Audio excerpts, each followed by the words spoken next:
조상이 같아서 같은 성을 쓰는 사람들 100여 가구 정도가 모인 동네가 집성촌입니다.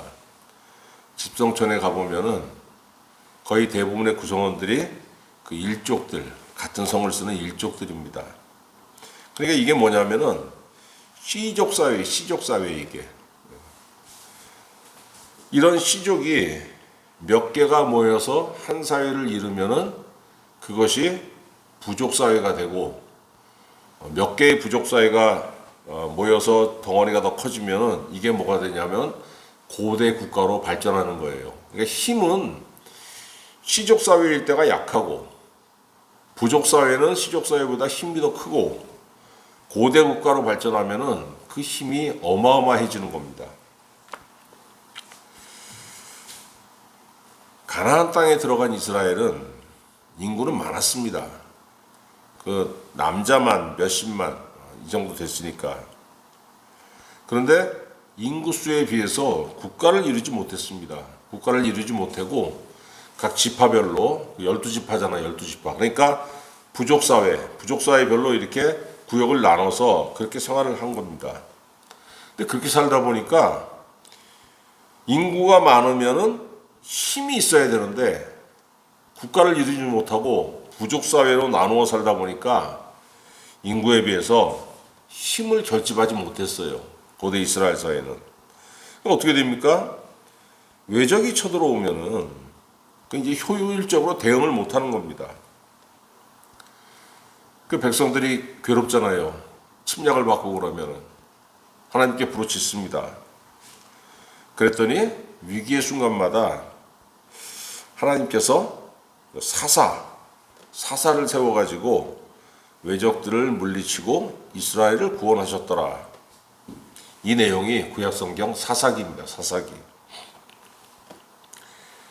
이스라엘의 마지막 사사는 누구냐면은 사무엘. 이 사무엘서의 그 처음 그 주인공 사무엘입니다. 정직했고 그 어머니 한나가 하나님께 기도해서 얻은 아들이에요. 아들을 주시면 바치겠나이다. 서원을 해가지고 하나님께서 아들을 주셨더니 그거 바치겠다고 서원을 했지만은 그 바치겠어요? 얼마나 그 애지중지 귀한 아들입니까? 그런데 이 한나가 참 대단했던 게 하나님이 아들을 주시니까 자기 기도에 응답하셔가지고 그 아들을 하나님한테 깨끗하게 바쳤어요. 그때 하나님께서 한나에게 어떻게 보답하셨냐면은 아들 셋에 딸 둘을 더해 주셨습니다. 하나님한테 그 아깝더라도 포기할 때는 포기해야 되는 거예요. 갈등할 때가 있지 않습니까? 헌금을 해야 되는데 이거 분명히 하나님한테 헌금해야 되는 액수인데 이거 못할 때가 있어요. 주저 하고. 그때는 깨끗하게 포기하고, 왜? 하나님한테 드려야 되는 거 아니까 드리는 것이 믿는 자의 도리입니다. 그런 어머니 밑에서 태어났고, 그런 어머니 밑에서 어렸을 때 교육받고, 또 젖을 뗄 때쯤에 그 하나님의 전에 바쳐져 가지고 성소에서 제사장들과 같이 살았어요. 어려서부터 하나님께서 사무엘을 불러가지고 하나님의 뜻을 말씀하시고 하나님의 은혜로 자란 사람입니다. 그가 이스라엘 사회의 마지막 사사였습니다. 사무엘이 같은 유능하고 정직한 인물이 이스라엘 사회에 사사로 있었으니까 이스라엘 사회가 얼마나 든든했겠습니까? 근데 문제는 뭐냐면은 사무엘이 늙었어요. 사무엘에게 두 아들이 있었는데 그 두 아들이 아버지의 사사직을 물려받았습니다. 그런데 두 아들은 아버지처럼 정직하지 못하고 부패했습니다. 부패했다는 게 뭐예요? 뇌물을 받았다는 거예요. 뇌물. 여러분, 사사는 뭐냐면은 재판을 행하는 사람입니다. 백성들이 도탄에 빠졌을 때 군사 지도자의 역할도 했고 또 민원이 생겼을 때 재판도 해주는 그 역할을 하는 거예요. 그런데 그 재판을 행하면서 뇌물을 받았다는 겁니다. 신명기에 보면은 하나님께서 굉장히 싫어하는 내용입니다. 이거 뇌물을 받는다는 거. 그 사회가 어떻게 돼요? 사회가 굽잖아요. 이렇게 위에서 썩으면은 사회가 확 그냥 굽어버리지 않습니까? 각 지파의 장로들이 사무엘에게 나와가지고 요구를 합니다. 당신의 두 아들이 정직하지 못하기 때문에 나라가 문제가 있습니다. 우리에게 왕을 주시오. 왕을 요구해요. 왕을. 자, 그런데 여러분, 사사기를 읽어보면은 이스라엘 백성들이 어마어마하게 외적의 침략을 많이 당합니다. 굉장히 고난을 많이 겪는데 성경은 그 이유에 대해서 뭐라고 말씀하시냐면은 사사기 2장 11절에 보니까 이스라엘 자손이 여호와의 목전에 악을 행하여 우상들을 섬겼더라. 이렇게 나옵니다.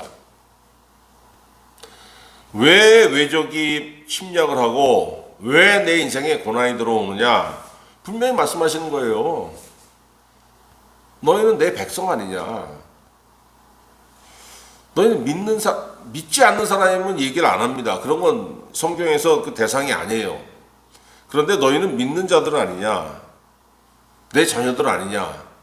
근데 그 사람들이 하나님을 버리고 우상에게 돌아섰더라는 거예요. 이런 말씀이 몇 번 나오냐면은 7번 나옵니다. 7번. 그러니까 이스라엘 그 백성들이 왜 고통을 겪었느냐? 자기들의 잘못, 하나님에 대한 믿음을 저버리고 빨리 응답받을 것 같은 우상에게 돌아섰더라. 지금으로 말하자면 교회 다니는 사람이 하나님이 이렇게 기도하는데 응답을 안 주십니까? 그래서 구타러 갔다는 거예요. 점치러 다니고. 그 삶이 온전하겠습니까?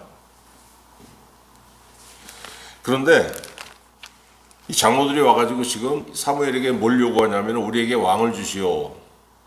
왕이 없기 때문에 우리가 지금 이렇게 괴롭습니다. 이렇게 요구를 했어요. 잘못이 내 안에 있는데 마치 이 잘못된 것이 그 잘못된 것의 원인이 바깥에 있는 것처럼 지금 얘기를 하고 있는 겁니다. 여러분 이런 글을 읽으면은 왜 이렇게 사람들이 이렇게 못됐을까, 왜 이렇게 왜곡됐을까 하는데 이거 여러분 우리도 툭하면 저지르는 잘못이에요. 곰곰이 이거 알 때도 있고 모를 때도 있습니다. 알면서도 내가 나를 속이는 거예요. 원인이 나한테 없는 것처럼, 바깥에 있는 것처럼. 그럴 때도 있고 모를 때도 있습니다. 원인이 나인 줄 모르는 때도 있어요. 그럴 때 당연히 바깥에 있는 걸 욕을 합니다. 그러다 보면 시간이 지나가면 알게 되죠. 이거 내 잘못도 있구나. 내 잘못도 있는 게 아니고 내 잘못이 굉장히 크구나 이거. 하나님께서 백성들의 요구를 물리치지 않고 들어주셨어요.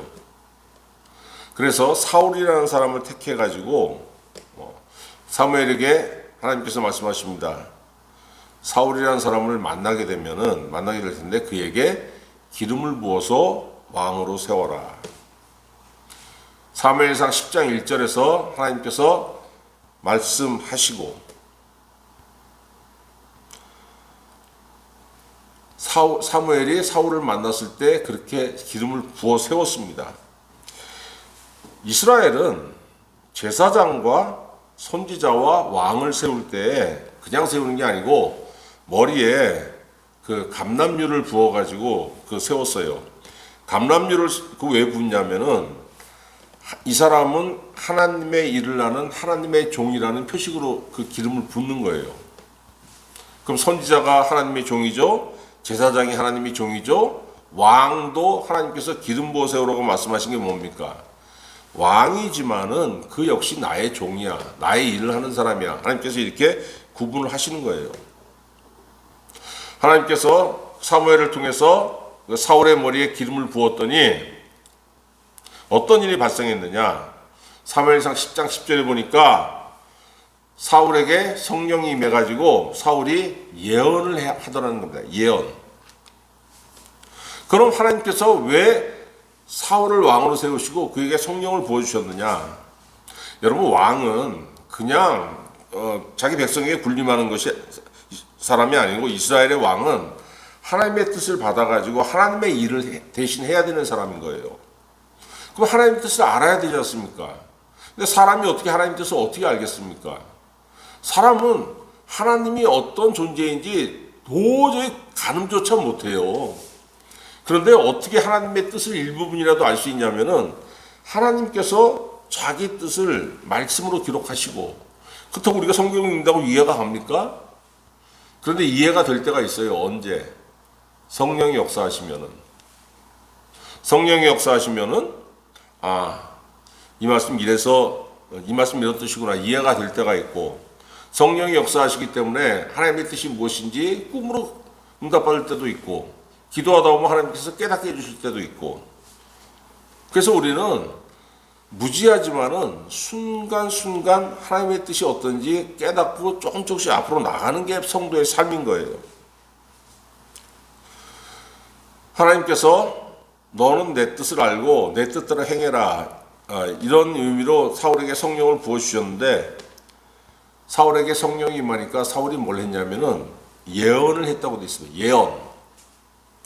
여러분, 우리가 생각하는 예언은, 우리는 예언이라고 하면은 어떻게 생각하냐면은 점치는 집에 가면은 무당이 얘기하잖아요. 당신은 지금 이런 일이 있는데 그 3년 후에 뭐가 어떻게 될 것이고, 막 이런 거에 우리는 예언이라고 하면 이렇게 생각을 합니다. 근데 여러분, 성경에서 말씀하시는 예언은 뭐냐면은 내 입에서 뭐가 나오는 거냐면 하나님의 뜻이 나오는 거예요. 내가 그걸 어떻게 알겠어요? 그런데 내 안에 누가 계십니까? 성령이 임했잖아요. 성령이 말씀하시는 거예요. 그 성령의 하나님의 뜻이 성령으로 말미암아서 내 입에서 나오는 것이 예언입니다. 하나님의 뜻을 내 입으로 말하고 그 다음에 뭐가 나오냐면 하나님을 찬송하는 말이 나오는 거예요. 그게 예언인 겁니다. 그래서 여러분, 주일 예배 때 목사의 설교가 뭡니까? 그게 예언인 거예요. 왜? 설교가 뭐예요? 하나님의 뜻을 풀어서 지금 전하는 거지 않습니까? 사울이 왕으로 섰습니다. 처음에는 하나님의 뜻대로 행했어요. 그래서 이스라엘을 괴롭히는 이방과 싸워가지고 이겼습니다. 시간이 지나면서 생각이 달라지기 시작한 겁니다. 처음에 순종했는데 시간이 지나면서 순종보다는 내 이익, 그걸 생각하기 시작된 겁니다. 그 사무엘상 13장에 사울이 블레셋과 싸우게 됩니다. 근데 여러분, 이스라엘은 다른 나라와 다르게 하나님께서 통치하시는 나라잖아요. 그러니까 이스라엘의 싸움은 누구의 싸움이냐면 하나님의 싸움인 겁니다. 싸우기 전에 반드시 뭘 행해야 되냐면은 하나님께 예배를 먼저 드렸습니다. 이게 구약시대에는 예배라고 안 하고 뭐라고 했습니까? 제사라고 했잖아요. 제사. 그럼 제사는 누가 집례하냐면은 제사장이 집례합니다. 당시에 제사장이 누구였냐면은 사무엘이 있어요. 사무엘. 사사면서 제사장. 근데 왕이 섰으니까 이제 사사의 역할은 끝났죠? 근데 제사장의 역할은 남아있잖아요. 사무엘이 통보를 해요. 내가 7일 안에 갈 테니까, 7일 안에 가서 제사를 집례할 테니까 그때까지 기다려. 자, 벌판에 양쪽 군대가 진을 치고, 블레셋 군대가 저쪽에서 진을 치고 있고, 이쪽에는 사울의 군대가, 이스라엘의 군대가 진을 치고 있는 거예요. 상대가 안 됩니다. 저기는 어마어마해요. 그냥 숫자가 그냥. 이쪽은 형편없는 거예요. 자, 이게 군사들이 보고서 어떻게 됩니까? 눈에 보이잖아요, 이게 지금. 야, 이거 싸우면 우리 죽어. 이건 게임이 되는 싸움이 아니야. 그래가지고 하룻밤 자고 일어나면은 부쩍부쩍 줄어드는 거예요. 밤새 도망가니까, 탈영을 해버리니까. 그러니까 사울이 고민하는 겁니다. 야, 이거 큰일 났다. 7일씩이나 기다려야 된다고? 이거 7일 지나면 어떻게 돼? 그때 우리 군사도 하나도 안 남아있을 것 같은데, 이거 큰일 났네. 그러니까 어떻게 했냐면은, 사무엘이 오기 전에 사울이 재물을 가져오라 그래가지고, 그 재물 잡어. 자기가 제사장으로서 제사장이 돼가지고 집례를 해버립니다. 제사를 마치고 좀 지나니까 사무엘이 도착했어요. 자, 여러분, 사울의 잘못이 뭡니까? 이스라엘의 통치자 누구냐면 하나님이에요. 하나님. 전쟁의 승패는 누구에게 달렸냐면 하나님께 달린 거예요. 하나님께. 그런데 사울은 그런 믿음이 없었잖아요.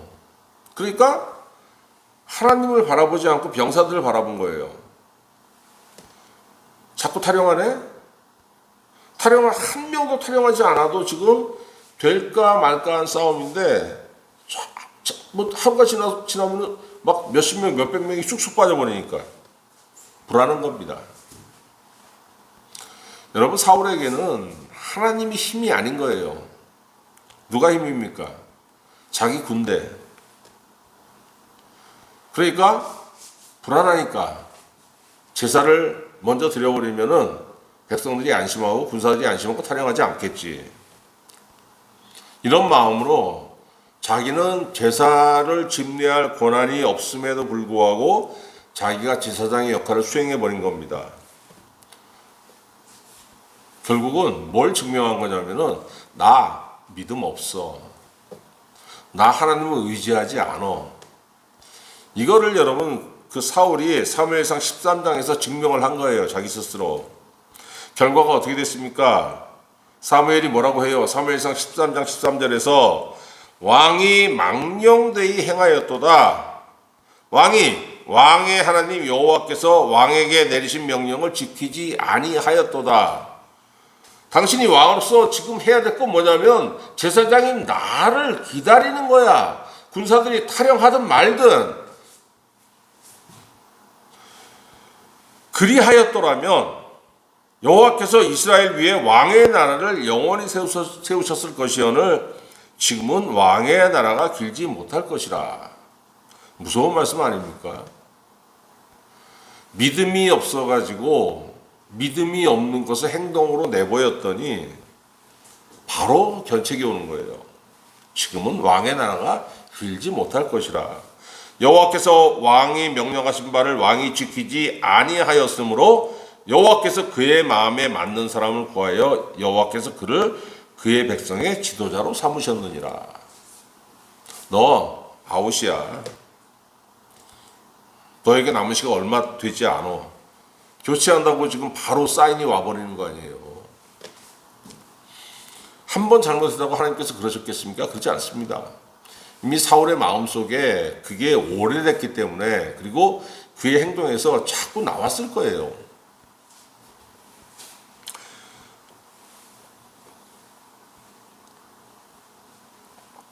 사무엘상 13장의 사건이고 15장에 오니까 더 엄청난 사건이 벌어집니다. 하나님께서 사울에게 뭐라고 말씀하셨냐면은 아말렉과 싸워라. 그리고 진멸하라. 싸우라는 명령을 넘어서 진멸하라고 했어요. 진멸. 진멸은 뭐냐면은 아무것도 살려두지 말라는 겁니다. 사람 이거 뭐 짐승이고 가축이고 간에 생명 있는 거는 싹 다 쳐 없애버리고 그 금은 부치 같은 거는 너희들이 가져가지 말고 그것도 다 하나님의 전에 다 드리라고 말씀하신 거예요. 왜 이런 명령을 내리셨냐면은 출애굽기 17장 14절에 하나님께서 맹세를 하십니다. 모세에게 내가 아말렉을 없이하여 천하의 기억도 못하게 하리라. 이스라엘이 출애굽하면서 이 사막을 건너오잖아요. 얼마나 힘들었겠습니까? 그러니까 약한 사람은 뒤에 처지잖아요. 그러니까 아말렉이 거리를 두고 계속 쫓아오는 겁니다. 쫓아오다가 뒤에 처진 사람이 있으면 와가지고 죽이고 물건을 약탈해가고 그 짓을 계속 오래 한 거예요. 자기 백성에게 하도 악랄하게 구니까 하나님께서 출애굽기 17장 14절에서 내가 아말렉을 천하에서 기억도 못하게 없애버리겠다고 맹세를 했습니다. 그러니까 이 사무엘상 15장에 하나님께서 사울에게 아말렉과 싸워라 이렇게 명령하신 건 뭐냐면은 하나님의 맹세를 지금 사울에게 이루라고 말씀하신 겁니다. 전투 결과는 대승이었어요. 대승. 크게 이겼습니다. 사무엘이 전쟁이 끝나고 그 전쟁이 끝난 후에 거기 가봤습니다. 결과가 어떻게 됐냐면 다 이겼는데 다 죽이라고 했잖아요. 근데 그 아말렉 왕 아각을 죽이지 않고 사로잡았어요. 그냥 자기가 개선할 때 돌아갈 때 왕을 포로로 잡아서 돌아가면 폼나잖아요. 그 다음에 아말렉인들의 그 기르던 가축 질 낮은 거는 죽여버리고 이게 우량해 보이는 그런 양, 염소 이런 것들은 그냥 죽이지 않고 그냥 남겨놨습니다.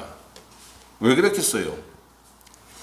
나중에 이 사울이 이 사무엘에게 고백을 하는데, 여러분 고대 국가는 군인들이 월급이 없었습니다. 어떤 급료가 없었어요. 그럼 월급을 어떻게 지급하냐면은 상대와 싸웁니다. 이겼어요.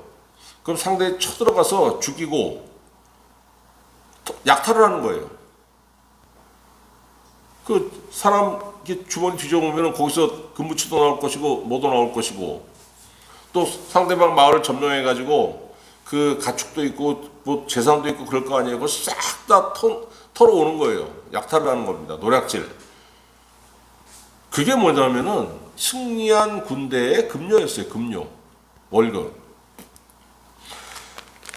자, 사울이 걱정하는 겁니다. 하나님께서 이거 싹 다 없애버리라고 했는데, 야, 이거 싹 다 없애버리면은 쟤네들 고생해서 싸웠는데 쟤들이 원망하는 눈초리로 나를 째려볼 텐데 이거 어떡하지? 겁난 겁니다.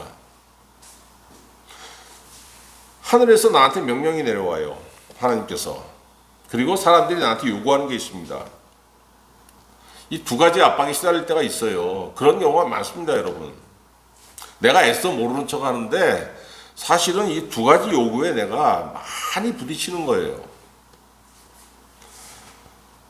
그런데 사울은 이 하늘에서 내려오는 요구를 모른 채 하고 땅에서 사람들이 나한테 원하는 요구를 거기에 귀를 기울였습니다.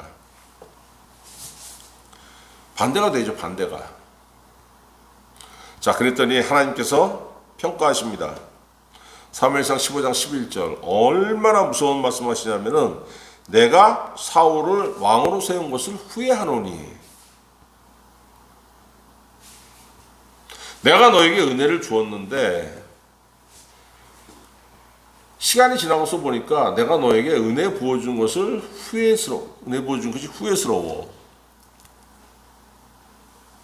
너 그때 병들어 죽을 지경에 처했을 때 내가 너를 살렸는데 내가 너를 그때 왜 살렸는지 내가 후회스러워. 이 말씀 하시는 거예요. 얼마나 무서운 말씀입니까?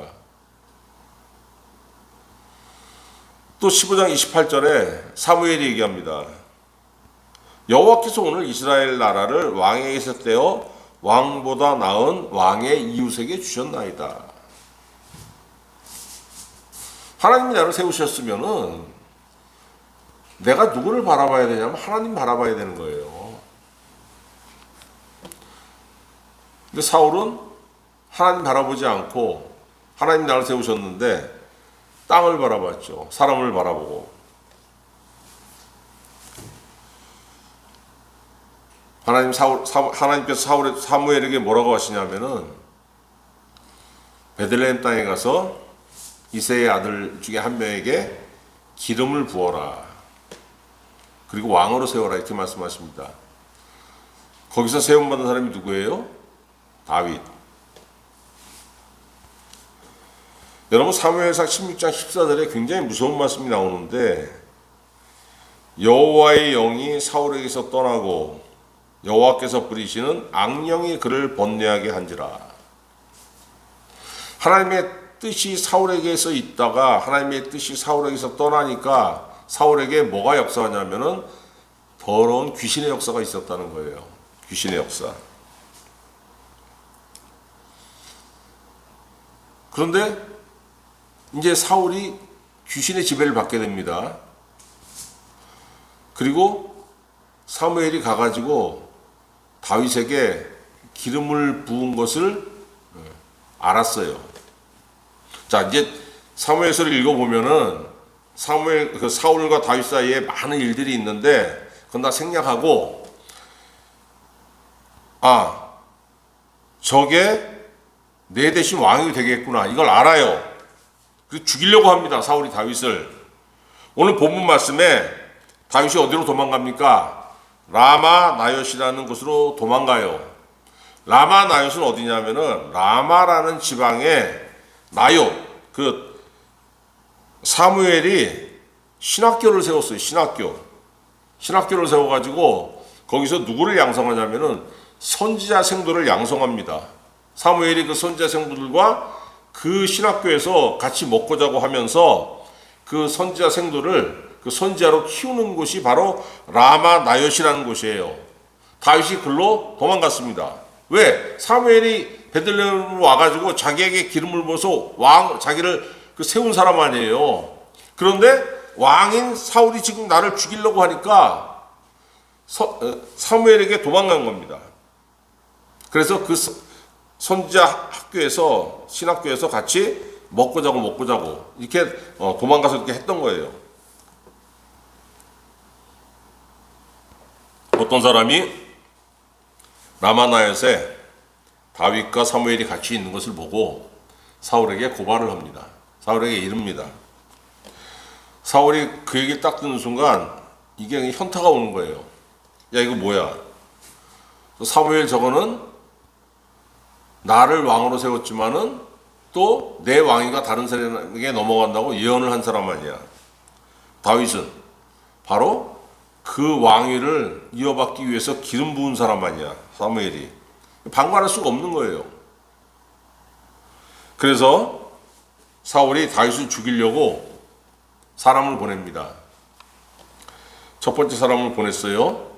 전령들이라고 나오죠. 본문에서는 전령들이 라마나요에 가서 봤습니다. 봤더니 선지자 무리들이 그냥 거기서 막 예언을 막 하는 거예요. 성령이 충만히 그 예언하는 것을 본 겁니다.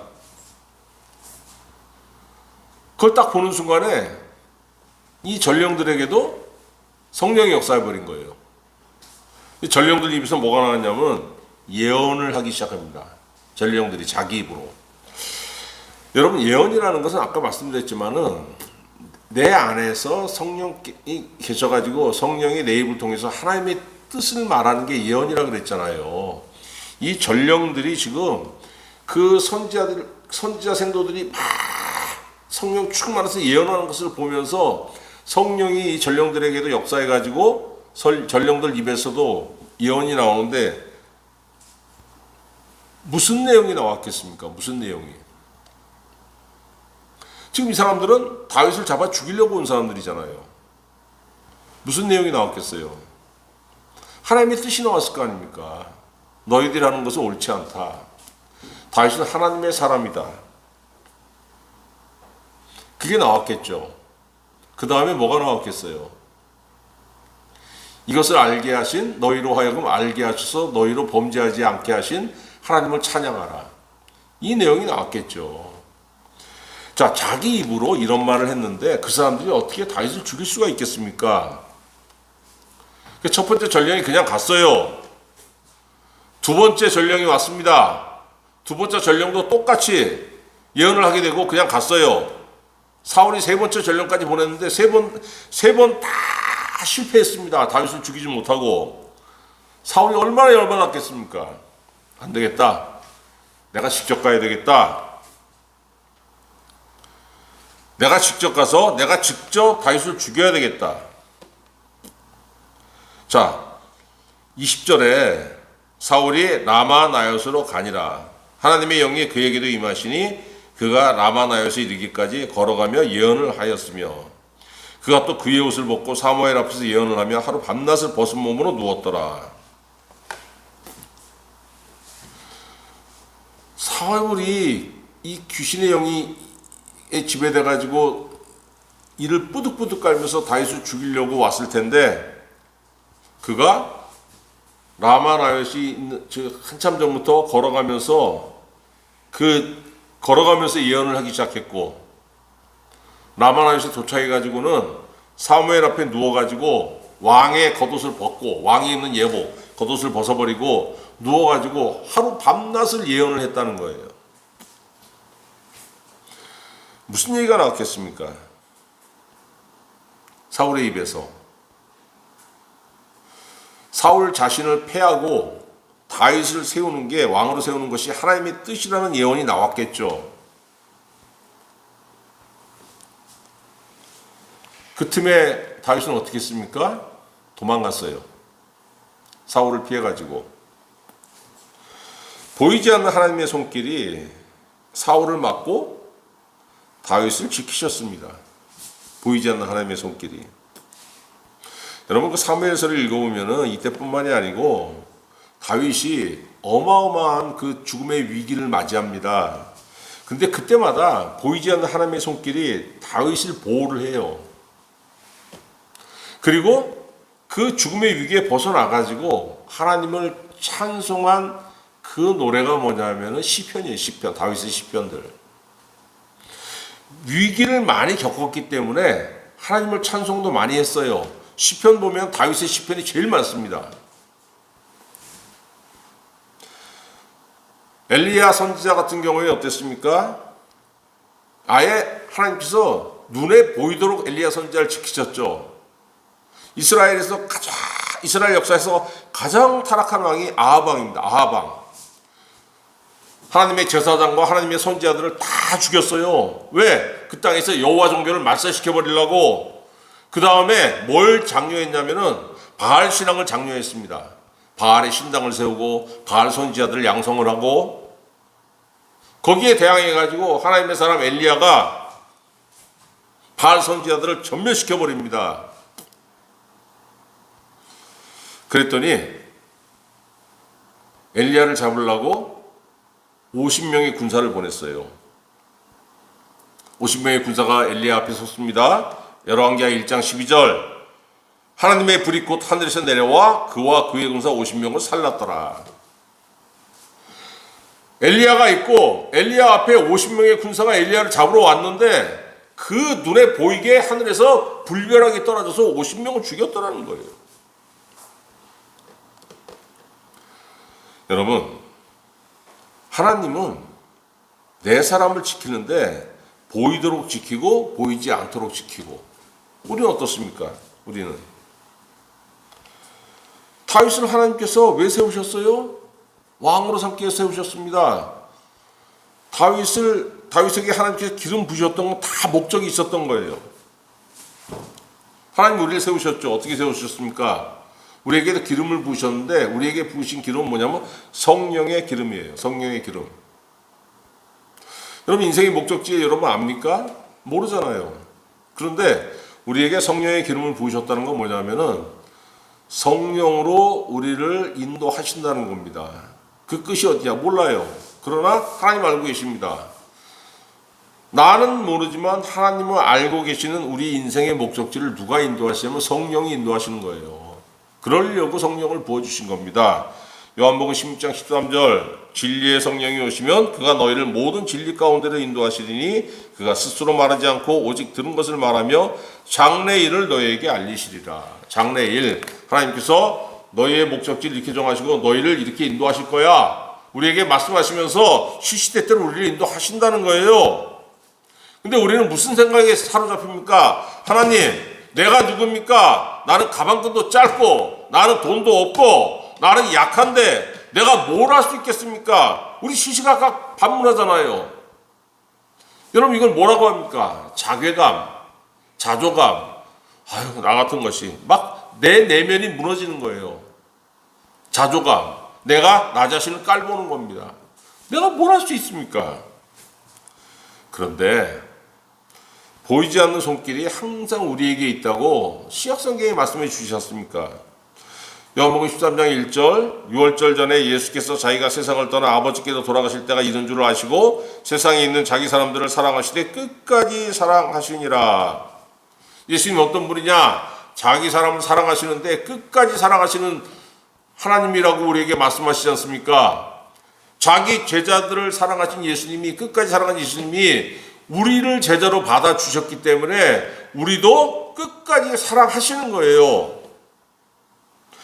여러분, 우리에게 시험이 올 때가 있습니다. 시험에 들면은 정말 외로워요. 내가 세상으로부터 철저히 고립됐다고 느낄 때가 많습니다.